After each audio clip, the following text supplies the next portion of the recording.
जी का डेरा बंगला मुंह ने घेरा।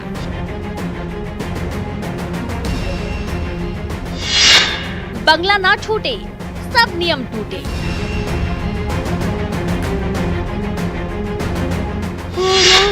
बंगला है फुल, भूल गए सब रूल। चैनल आईडी आ रहा है उसमें।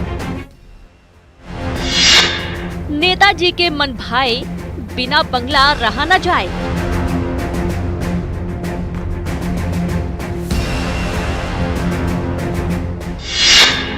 नेताओं का बंगला प्यार।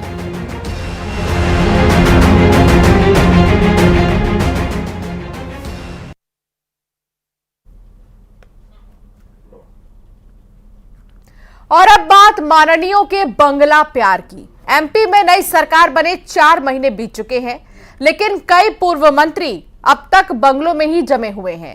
जिन मंत्रियों को ये बंगले आवंटित हुए हैं वे दरबार घूम रहे हैं। बंगलों पर कब्जा करने वाले नेता अगर कांग्रेस के होते तो शायद बीजेपी कड़ा रुख अपनाती है, इसे मुद्दा बनाती, लेकिन यहां तो अपने दिग्गज ही बंगला खाली नहीं कर रहे हैं, तो अब सरकार करे भी तो क्या करे। बंगला किसे अच्छा नहीं लगता। माननीयों का बंगला मोह तो जग जाहिर है, तभी तो सरकार बदलने के बाद भी, बंगले की पात्रता खत्म होने के बाद भी कई माननीय बंगला नहीं छोड़ना चाहते। एमपी में भी ऐसा ही कुछ हो रहा है।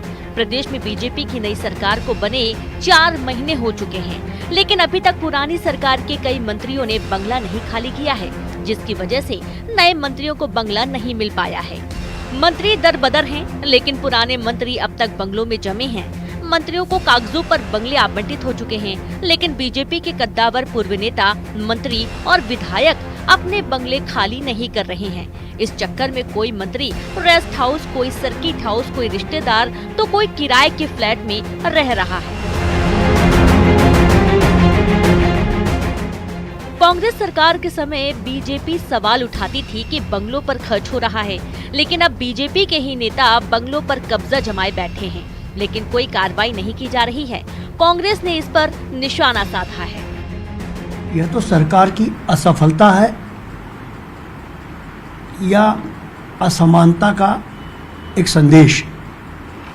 जब कमलनाथ जी की सरकार हट गई थी, तब हमारे मंत्रियों के बलात् बंगले किस तरह खाली करवाए गए थे। बाकायदा जनसंपर्क विभाग उनके वीडियो और खबरें छपवाता था। अब कौन सा सांप सूंघ गया है कि राष्ट्रीय स्तर के कद्दावर नेता, चाहे वो कैलाश विजयवर्गीय जी हों, सांसद से विधायक बने राकेश सिंह जी हों, जो पीडब्ल्यूडी मिनिस्टर हैं, सारे बंगले उन्हीं के अंडर में हैं, दिलीप जायसवाल जी हों, इन सबको आज तक बंगले मुहैया नहीं हो पाए हैं। और जो सो कॉल्ड प्रादेशिक कद्दावर हैं, वो उन बंगलों को खाली भी नहीं कर रहे हैं। बंगला मुंह पर बीजेपी अपने नेताओं का बचाव कर रही है। बीजेपी का कहना है कि बंगलों को लेकर कोई विवाद नहीं है। किसी मंत्री का या किसी नेता का बयान आया क्या कि कोई हावी है, खाली नहीं कर रहा।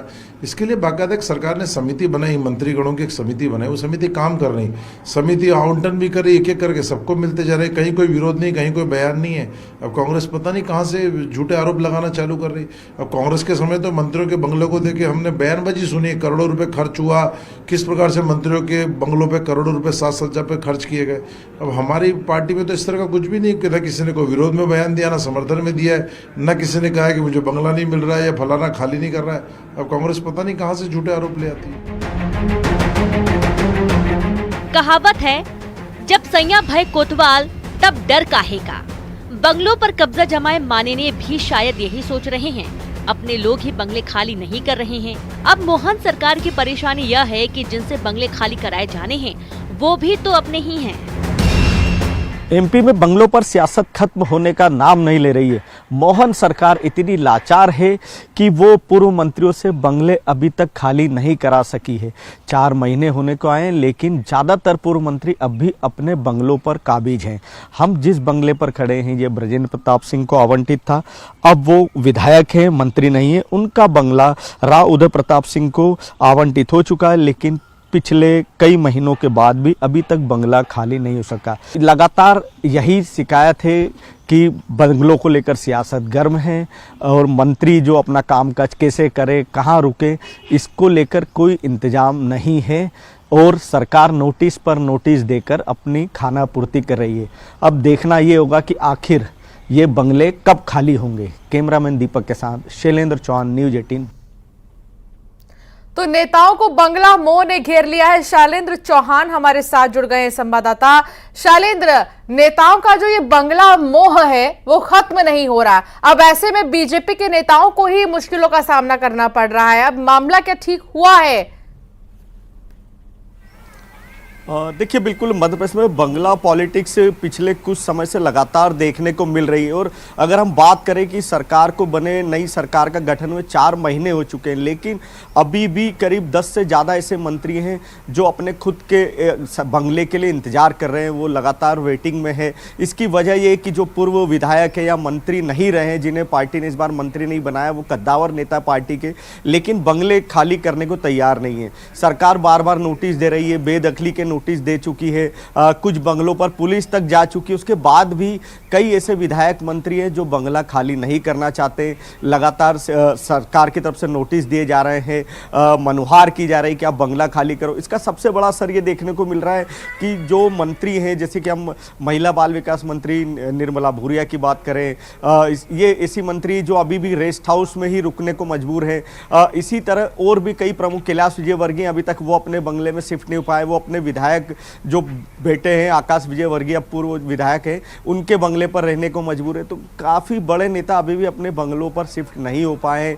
और इसको लेकर सबसे बड़ी परेशानी कि वहाँ पर जो उनसे मिलने कार्यकर्ता क्षेत्र के आते हैं या कोई जनता के लोग, अगर बंगले में कार्यालय की भी सुविधा होती है तो वो शिकायत भी कोई नहीं दे पा रहा है। तो काफ़ी लंबा इंतजार है और सरकार अब क्या कदम उठाती, इसको लेकर भी सख्ती भी बरती जा रही है। लेकिन क्योंकि सारे लोग भाजपा के ही हैं और भाजपा के ही विधायक या पूर्व मंत्री होने के कारण सख्ती की जा रही है, लेकिन मंत्री फिर भी बंगले खाली नहीं कर रहे, तो बड़ा असमंजस की स्थिति बनी हुई है। बिल्कुल, लेकिन सवाल ये है कि जैसे ही नई कैबिनेट जो है बनती है और फिर नई सरकार जैसे ही बनती है, वैसे ही नोटिस आ जाता है तमाम मंत्रियों को, नेताओं को कि अब वो उनको बंगला खाली कर देना है। लेकिन क्या इन नोटिस का भी कोई जवाब उनकी तरफ से नहीं दिया गया, शैलेंद्र? देखिए, नोटिस भी दिए गए, लेकिन मंत्रियों ने कोई ना कोई बहाना बना लिया। आपके कि किसी ने कहा कि उनके बेटे अभी यहाँ पर पढ़ाई कर रहे हैं, परिवार के लोग इस कारण खाली नहीं करना चाहते। किसी ने लोकसभा चुनाव का बहाना बना लिया, किसी ने कहा कि वो अभी चुनाव प्रचार में व्यस्त है, किसी ने अपने संपर्कों के कारण अपने बंगले को फिलहाल होल्ड करा लिया। तो इस तरह की बड़ी पेचीदा स्थिति बनी हुई है और ये कब स्थिति साफ होगी, इसको लेकर भी सरकार की तरफ से कोई रुख स्पष्ट नहीं है। कुछ पूर्व मंत्री जो हार चुनाव गए हैं, विधायक भी नहीं रहे, उन पे जरूर सख्ती की गई है। ऐसे 4-5 बंगले अभी खाली भी कराए गए हैं, लेकिन नोटिस का असर इसलिए भी कम होता दिख रहा है कि यह सब भाजपा पार्टी के ही विधायक या पूर्व मंत्री हैं। तो इस कारण एक बड़ी समस्या यही आ रही है कि आखिर इन पे सख्ती कैसे की जाए, क्योंकि सरकार एक ही है, मंत्री जरूर बदले हैं। इसी तरह जब 2018 में कांग्रेस की सरकार आई थी, फिर 2020 में बीजेपी की, तब भी बंगलों को लेकर काफी मध्य प्रदेश में मारामारी हुई थी। यहाँ तक कि कई पूर्व मंत्रियों के बंगलों का सामान तक बाहर फिकवाना पड़ा था। तो इस बार अब भाजपा की सरकार होने के कारण वो नौबत तो नहीं आई है। बिल्कुल, अब देखना होगा कि आखिर नेता कब ये बंगला खाली करेंगे और दूसरे को कब मौका मिलेगा बंगले में एंट्री करने का। बहुत शुक्रिया शैलेंद्र, जानकारी साझा करने के लिए। तो कल साल का पहला सूर्य ग्रहण होने जा रहा है। 54 साल बाद पूर्ण सूर्य ग्रहण होने वाला है। हालांकि भारत में इसका असर देखने को नहीं मिलेगा, लेकिन ज्योतिष आचार्यों के मुताबिक राशियों पर इसका असर होगा। किन किन राशियों पर सूर्य ग्रहण दिखने वाला है, ये रिपोर्ट देखिए।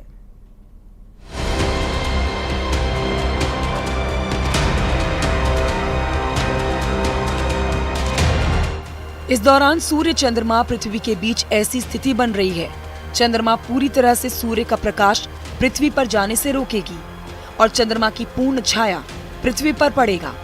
सूर्य ग्रहण एक खगोलीय घटना है। ज्योतिष के हिसाब से हर शख्स के लिए प्रभावित करने वाला माना जाता है। 54 साल बाद अद्भुत सूर्य ग्रहण दिखेगा। ये ग्रहण 8 अप्रैल को रात 9:12 पर शुरू हो जाएगा इसका समापन रात 2:22 पर होगा। इस सूर्य ग्रहण का मध्य समय रात 11:47 पर होगा। ये पूर्ण सूर्य ग्रहण होगा। सूर्य ग्रहण की अवधि 5 घंटे 10 मिनट की होगी। हालांकि सबसे बड़ी बात यह है कि सूर्य ग्रहण का असर भारत में देखने को नहीं मिलेगा और इसीलिए इस ग्रहण का सूतक काल नहीं माना जाएगा। भारत में दिनचर्या रोज की तरह ही होगी। शास्त्रों के मुताबिक जहां सूर्य ग्रहण लगता है वहीं पर इसका प्रभाव भी पड़ता है।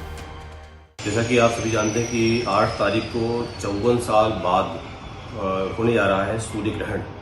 और सूर्य ग्रहण जब होता है तो सभी को पता है कि जब राहु की संपूर्ण दृष्टि सूर्य पर होती है तो सूर्य ग्रहण होता है। सूर्य ग्रहण अक्सर अमावस्या में आता है और सूर्य ग्रहण जब भी होता है तो उसके ठीक 12 घंटे पहले सूतक प्रारंभ हो जाता है, सूतक शुरू हो जाता है।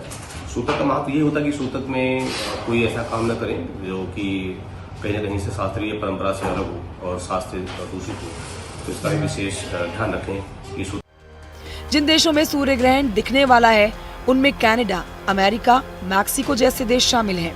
अमेरिका में तो सूर्य ग्रहण को लेकर अलर्ट भी जारी किया गया है। हवाई यातायात और एयरपोर्ट पर चेतावनी जारी की गई है। अमेरिका में ग्रहण के दौरान स्कूल बंद रहेंगे। जब पृथ्वी, सूर्य और चंद्रमा एक सीधी रेखा में होते हैं, इसकी वजह से पृथ्वी के एक भाग पर पूरी तरह से अंधेरा छा जाता है, तब पूर्ण सूर्य ग्रहण की स्थिति बनती है। सोमवार 8 अप्रैल को साल का पहला सूर्य ग्रहण लगेगा। 54 साल बाद लग रहा है पूर्ण सूर्य ग्रहण।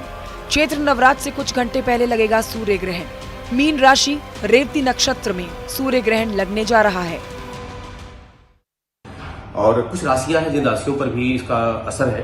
इस तरह से पहले हम समझ जान लेंगे कि भारतीय परंपरा के अनुसार जो ही यहाँ पर रात में 9:12 से लेकर के और 11:57 तक का समय, इस समय रहेगा ग्रहण का। लेकिन ये बाहर के देशों में रहेगा। फिलहाल भारत पर कोई सूतक का ऐसा कोई प्रभाव नहीं है। लेकिन कुछ राशियां हैं, अगर सूर्य ग्रहण है तो राशियों पर उसका असर जाता है, जैसे कि वृश्चिक राशि है, कर्क राशि है और कुंभ राशि है। इन 3 राशियों पर इसका विशेष असर रहेगा, देखने को मिलेगा। अमूमन माना जाता है कि सूर्य ग्रहण के दौरान सोना नहीं चाहिए और यात्रा करने से भी बचना चाहिए। ग्रहण के दौरान सीधे सूर्य को देखने से बचना चाहिए। शास्त्रों में सूर्य ग्रहण के बाद गंगा जल से नहाने को कहा जाता है। Bureau report, news 18। तो सूर्य ग्रहण अन्य देशों में तो जरूर दिखाई देगा, लेकिन भारत में इसका कोई असर नहीं होगा, क्योंकि रात 9 बजे के बाद करीब 10 बजे ये ग्रहण लगेगा और रात के ही करीब 1-1:30 बजे तक इसका असर रहने वाला है। तो निश्चिंत रहिए।